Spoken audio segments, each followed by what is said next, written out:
Hello दोस्तों, नमस्कार। स्वागत है आपका। आज मैं यहाँ पर आपको 10th क्लास की साइंस पढ़ाने जा रहा हूँ, जिसमें आपको शुरुआत करते हैं भौतिकी से।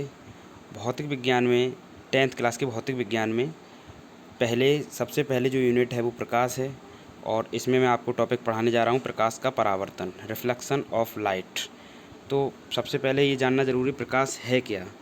तो प्रकाश तो दोस्तों एक ऊर्जा का ही एक रूप है जो हमें वस्तुओं को देखने में सहायक होता है, और प्रकाश के कारण ही हम वस्तुओं को स्पष्ट रूप से देख पाते हैं, या यूँ कहें कि प्रकाश के कारण ही हमें वस्तुएं दिखाई देती हैं, किंतु प्रकाश हमें स्वयं दिखाई नहीं देता है।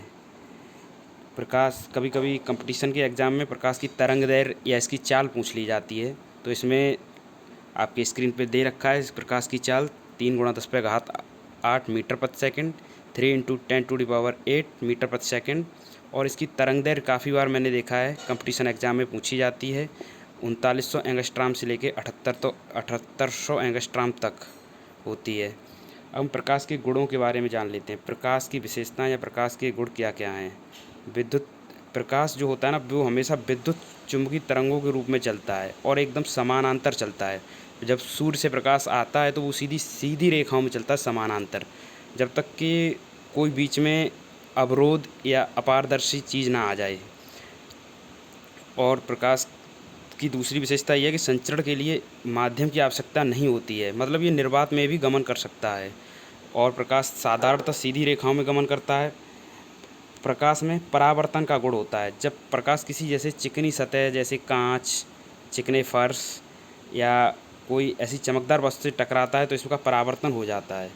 और इसका एक अगला विशेष बात गुण ये है कि अपवर्तन का भी गुण इसमें होता है। अपवर्तन मतलब कि जब इसका माध्यम बदलता है, जब ये वायु से कांच में या वायु से पानी में जाता है, तो इसकी सीधी रेखा में चलता है तो इसमें कुछ परिवर्तन आ जाता है, तो उसे अपवर्तन कहते हैं। सीधे ना चल के थोड़ा टेढ़ा हो जाता है, जिसे अपवर्तन का गुण कहते हैं। अच्छा, इसके बाद अगला आपका पॉइंट है इसमें प्रदीप्त वस्तुएं। प्रदीप्त वस्तुएं क्या हैं। वे वस्तुएं जो प्रकाश उत्पन्न करती हैं वो प्रदीप्त वस्तुएं कहलाती हैं। जैसे कि सूर्य, बल्ब, मोमबत्ती, ये वस्तुएं प्रकाश उत्पन्न करती हैं तो ये प्रदीप्त वस्तुएं कहलाती हैं, प्रदीप्त वस्तुएं। इसके बाद अगला पॉइंट है अदीप्त वस्तुएं। वे वस्तुएं जो स्वयं प्रकाश उत्पन्न नहीं करती हैं परंतु प्रदीप्त वस्तुओं के प्रकाश पड़ने पर दिखाई देती हैं। जैसे कि आपने उदाहरण देखा होगा कि चंद्रमा का स्वयं का प्रकाश नहीं है। चंद्रमा हमेशा सूर्य के प्रकाश से ही चमकता है। जब सूर्य का प्रकाश उस पर पड़ता है तो वो चमकता है। ऐसे ही सारे ग्रह, मंगल हो, पृथ्वी हो, ये सब अदीप्त में आते हैं क्योंकि ये सूर्य के प्रकाश से चमकते हैं। कभी कभी आपने देखा होगा CFL होती है, उसे बंद करने के बाद भी थोड़ी देर तक चमकती रहती है, वो भी अदीप्त वस्तुएं हैं। इसके बाद एक आता है इसका प्रकाश किरण एवं प्रकाश पुंज। मतलब प्रकाश किरण और प्रकाश पुंज है क्या। तो इसमें लिख रखा है कि प्रकाश के चलने के पथ को प्रकाश किरण कहते हैं। तो प्रकाश जैसे चलता है तो उसका जो पथ है, सीधा पथ है, सीधा चलता है बिल्कुल, तो उसका जो पथ है उसे प्रकाश किरण कहते हैं। और जब ये बहुत सारी किरणें इकट्ठे होकर एक साथ चलती हैं तो उसे पुंज कहते हैं। जैसा कि यहाँ पे टॉर्च से दिखाया गया है कि टॉर्च जल रही है और उससे कई किरणें निकल रही हैं रोशनी की, तो ये प्रकाश पुंज है। ठीक है। वैसे प्रकाश किरण एक के लिए बोला जाता है, कई किरणें हों एक साथ उसे पुंज बोलते हैं, प्रकाश पुंज। अच्छा, बात करते हैं प्रकाश पुंज कितने प्रकार के होते हैं। प्रकाश पुंज 3 प्रकार के होते हैं। समानांतर प्रकाश पुंज, अभिसारी प्रकाश पुंज, और इसके बाद आता है अपसारी प्रकाश पुंज। तो हम बात करते हैं सबसे पहले समानांतर पुंज की।